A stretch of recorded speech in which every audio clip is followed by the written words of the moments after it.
ഗോപ, നീ എന്നെ തള്ളുകയെ കൊല്ലുകയെ എന്ത് വേണം ചെയ്തു.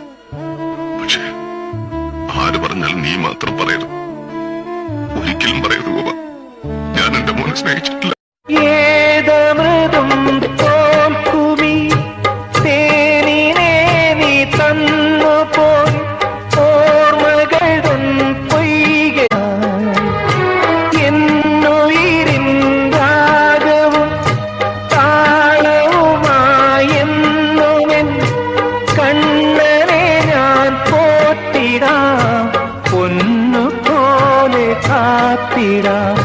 പൊന്നാരത്തേനെ നിന്നേതിഷ്ടം പോലും എന്നെ കൊണ്ടാവും പോലെല്ലാം ഞാൻ ചെയ്യാം. വീഴാവും പോലെല്ലാം ഞാൻ ചെയ്യാം. വീഴല്ലേ തേനേ, പാടല്ലേ